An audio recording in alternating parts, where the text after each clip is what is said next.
Hello मेरे प्यारे बच्चों, आज हम लोग सॉल्व करने वाले हैं अपनी प्रश्नावली 7.2 को और इसके सभी क्वेश्चंस को करने वाले हैं और बहुत ही शॉर्ट अप्रोच का यूज़ हम लोग करेंगे और सभी प्रश्नों को अपने हल करेंगे। चलिए स्टार्ट करते हैं अपने प्रश्नावली 7.2 को। और उससे पहले जिन भी बच्चों ने हमारे चैनल को सब्सक्राइब नहीं किया है वो हमारे चैनल को सब्सक्राइब कर लें। चलिए शुरू करते हैं इन क्वेश्चनों को। और आपको मैथ को इंटरेस्ट लेकर पढ़ना होगा। जब तक आप मैथ में रुचि नहीं लेंगे तब तक आपको क्वेश्चन नहीं समझ में आएंगे। चलिए देखते हैं प्रश्न को अपने। सेल के दौरान एक दुकान सभी वस्तुओं के अंकित मूल्य पर 10% बट्टा देती है। बट्टा का मतलब होता है छूट। रेट 1450 अंकित मूल्य वाला एक जीन्स और दो कमीजें जिनमें से प्रत्येक का अंकित मूल्य 850 है को खरीदने के लिए किसी ग्राहक को कितना भुगतान करना पड़ेगा। चलिए पहले देखते हैं प्रश्न में दिया गया है। प्रश्नानुसार जो आपका जीन्स का मूल्य है, जीन्स का मूल्य आपको दे रखा है 1450 रुपये और आपकी दो कमीज़ों का मूल्य आपको 850 है। दो कमीज हैं तो 2 से मल्टीप्लाई करा लेंगे, यानी ये आपका हो जाएगा 1700। अब दोनों को हम लोग ऐड कर देंगे, 1450 प्लस 1700, तो आपका आ जाएगा ये 3150। अब इसमें 10% की हमें छूट भी देनी है क्वेश्चन के अकॉर्डिंग, तो 10% की जब छूट देंगे तो हमारा मूल्य क्या आ जाएगा, चलिए देखते हैं। तो 3150 का 10% कितना होता है, 10/100 करके निकाल लेंगे। जीरो से जीरो कैंसिल, जीरो से जीरो कैंसिल।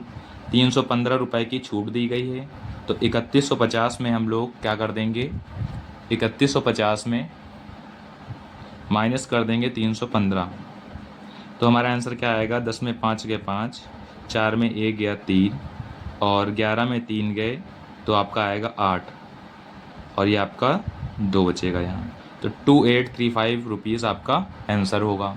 चलिए बढ़ते हैं अपने अगले प्रश्न की तरफ। ऐसे हम लोग शॉर्ट अप्रोच से अगला क्वेश्चन भी करेंगे। अगला प्रश्न आपको बोल रखा है, एक टेलीविज़न का मूल्य 13,000 है, इस पर 12% की दर से बिक्री कर वसूला जाता है। यदि विनोद इस टेलीविज़न को खरीदता है तो उसके द्वारा भुगतान की जाने वाली राशि ज्ञात कीजिए। कहने का तात्पर्य ये है कि टेलीविज़न का जो मूल्य है वो तो उसे भरना ही पड़ेगा, साथ में 12% की का बिक्री वसूला भी गया है कर, तो ये आपका बिक्री कर भी इसको देना पड़ेगा। तो पहले 13,000 पे हम लोग चेक कर लेते हैं कि कितना बिक्री कर आपको इसे देना पड़ेगा। तो 12% निकाल लेते हैं।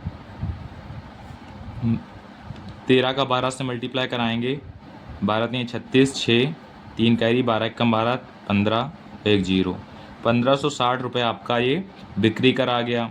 अभी हम अपने मूल्य में इसको जोड़ देंगे, 13,000 में 1560 जोड़ेंगे तो ये आपका आ जाएगा 065,314 रुपीज़ उसको भुगतान करना पड़ेगा इस राशि का। चलिए बढ़ते हैं अपने अगले प्रश्न की तरफ और इसको अच्छे से देखते हैं आगे। अगला प्रश्न है हमारा, अरुण एक जोड़ी स्केट्स पहिएदार जूते किसी सेल से खरीदकर लाया जिस पर दिए गए बट्टे की दर 20% थी। यदि उसके द्वारा भुगतान की गई राशि रेट 1600 है तो अंकित मूल्य ज्ञात कीजिए। अब इसमें आपके 1600 रुपये की भुगतान की गई है, 20% की छूट भी इसमें दी गई है, तो यानी कि वो आपके 100% की कोई चीज़ होती है जिसमें 20% की अगर छूट दे देंगे तो आपकी वो चीज़ 80 रुपये में 80% में आपकी वो बिकेगी, और 80% की वैल्यू ही हम लोगों को 1600 दे रखी है। यानी कहने का तात्पर्य ये है कि 80% डायरेक्ट आपके 1600 के इक्वल हो जाएगा। तो हम 1% की पहले वैल्यू निकालते हैं, 1600/80 आएगा आपका, तो 0 से 0 कैंसिल, 8 कम 8, 8 दूनी 16, 1% की वैल्यू आपकी 20 आ गई। अब आपको 100% की वैल्यू फाइंड करनी है तो आपको 20 से 100 का मल्टीप्लाई करा देना है, यानी कि आपका 2000 रुपये अंकित मूल्य आ गया। बढ़ते हैं अपने अगले प्रश्न की तरफ और इसको अच्छे से देखते हैं। हमारा अगला प्रश्न है, मैंने एक हेयर ड्रायर 8% वैट सहित 5400 में ख़रीदा वैट को जोड़ने से पहले का उसका मूल्य ज्ञात कीजिए। अब वैट का मतलब होता है वैल्यू एडेड टैक्स, तो ये आपके इसमें जुड़ा हुआ है। आपको क्या करना है, आपको 8% वैट इसमें से निकाल देना है और फिर उसका मूल्य बताना है आपको। तो 8% वैट है, यानी कि 108। आपके 100% कोई भी चीज़ होती है, 8% जुड़ गया तो 108 की वो हो गई। तो 108% की वैल्यू आपको दे रखा है 5400 रुपये। आपको 1% की वैल्यू पहले फाइंड करेंगे, तो 5400 बटा 108 आपका आ जाएगा। अब 54 एकम 54 होता है, 54 दूनी 108, 2 एकम 2, 2 पंची 10, यानी 1% की वैल्यू आपकी कितनी आ गई, 50 रुपये आ गई।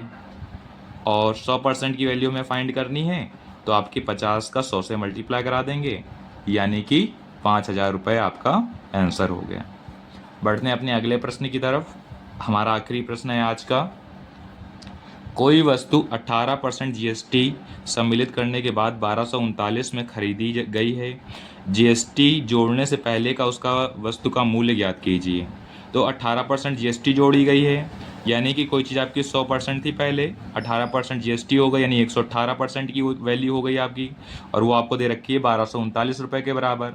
तो 1% की वैल्यू आपकी क्या आ जाएगी, 1239 रुपये अपॉन में 118। अब इसको हम लोग जब कैंसिल कराएंगे तो हमें पहले 100% की वैल्यू फाइंड करनी है। तो 1239 अपॉन में 118 मल्टीप्लाई 100। अब आपको 100% की वैल्यू फाइंड करनी है, आप कैंसिल कराएंगे तो आपका ये क्या आ जाएगा, जब पूरा आपने कैंसिल कराया और इसमें मल्टीप्लाई करा दिया आपने, तो ये आ जाएगा 1050 रुपये। उम्मीद है आपको सभी प्रश्न अच्छे से समझ में आए होंगे। अगर आपको किसी भी प्रश्न में कोई डाउट है तो आप कमेंट के माध्यम से पूछ सकते हैं। बहुत ही आसान प्रश्न है और मैंने आपको बहुत ही आसान तरीके से इनको बताया है। ऐसा मेथड आपको बहुत ही कम देखने को मिलेगा जिस मेथड से हमने आपको सॉल्व कराया है। तो अगर आपको वीडियो पसंद आई हो तो प्लीज़ चैनल को सब्सक्राइब करिएगा और वीडियो को लाइक ज़रूर कर दीजिएगा। बाकी ये सब चीज़ें आप लोग देख लो और मुझे सिर्फ पढ़ाने पर फोकस करने दीजिए। चलिए मिलते हैं आपसे नेक्स्ट वीडियो में और जुड़े रहिएगा आप हमारे इस चैनल स्मार्ट स्टडी लैब के साथ।